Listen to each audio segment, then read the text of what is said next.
E aí, pessoal, bem-vindos a mais uma aula nossa para estudarmos aplicações de derivadas. Agora, trazendo aqui a nossa tecnologia novamente, porque vamos começar com a observação para a construção, e estudo de gráficos de funções diversas, não só das corriqueiras que nós já sabemos construir, desde a educação básica, mas outros tantos tipos de gráficos de funções. E partir também para estudo de problemas de otimização, problemas de máximos ou mínimos, que a gente vai ver um pouco mais à frente. Porém, essa aula inicial aqui é para que vocês tenham um pontapé e possam fazer uma prática autônoma. Eu estarei postando aqui na descrição do vídeo um documento em PDF para que vocês acessem uma sequência didática que vai indicar passos e situações que vocês devem utilizar a tecnologia GeoGebra e, com isso, conjecturar e observar várias situações referentes a gráficos de funções, particularmente duas que eu vou estar colocando na sequência didática. E isso é importante que vocês façam, porque nas outras próximas aulas a gente vai para o quadro, a gente vai trazendo conceitos, a gente vai voltar no GeoGebra também, mas vamos trazer conceitos que serão importantíssimos, tá? E aí esse conhecimento prévio vai solidificar os conceitos que vocês verão mais à frente, beleza? É isso.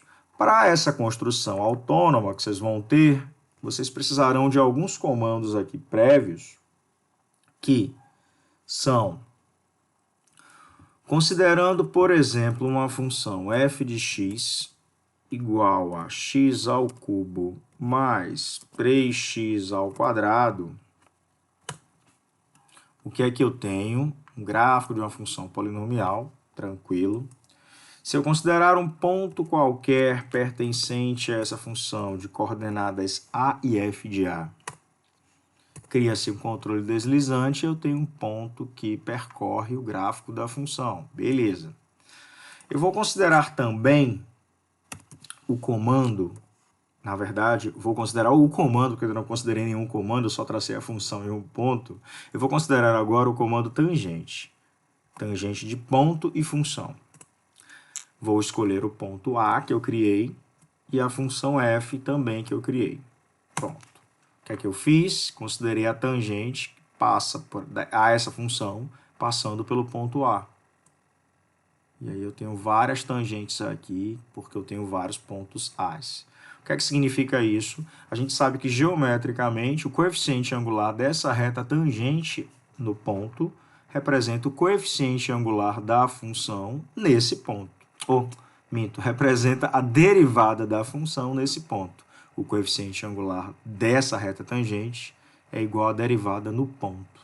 Beleza? Nesse caso aqui a derivada ela é positiva, a reta tem angulação aguda, tá? É crescente, é positiva. Nesse caso, a angulação da reta é obtusa, então o coeficiente angular é negativo, tá? Então, a derivada é negativa, beleza? Nesse ponto.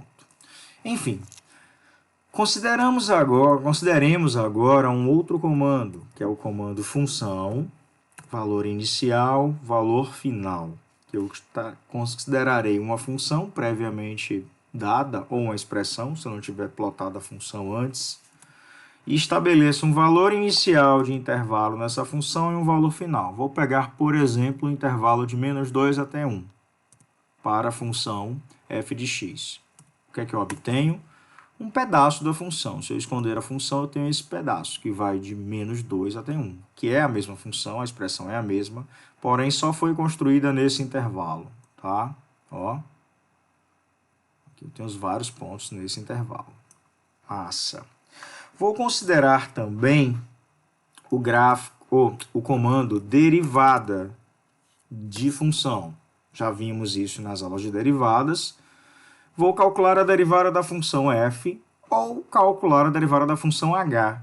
Vou calcular a da função h, que é só desse pedaço da função. E aí vai aparecer um pedaço da derivada, porque eu vou estar calculando a derivada no intervalo limitado também, de -2 até 1. Se eu calculasse a derivada da função f de x, né, dada por essa lei livre, com domínio real, apareceria a derivada, que é ainda 3x ao quadrado mais 6x, que a derivada de x ao cubo é 3x ao quadrado, e a derivada de 3x ao quadrado é 6x. Mas aqui aparece um pedaço apenas, beleza? Esse será um outro comando. Esses são comandos que vocês vão utilizar bastante nessa sequência didática que eu estou propondo. Só estou os mostrando aqui para que vocês não tenham dúvidas. E também considerarei o comando fração em texto, mas antes vou considerar um número decimal, 2,6, por exemplo. E considerando o comando fração em texto para número, o que é que eu tenho? Se eu seleciono o número b criado ali, ele aparece em formato de fração. 2,6 equivale a 13 quintos, tá? Enfim. Esse comando fração em texto ele também pode ser considerado a partir de um determinado ponto. Um ponto que tenha coordenadas decimais, por exemplo, 2,5,3,2. Plotei esse ponto. Vou considerar a fração em texto para o ponto B.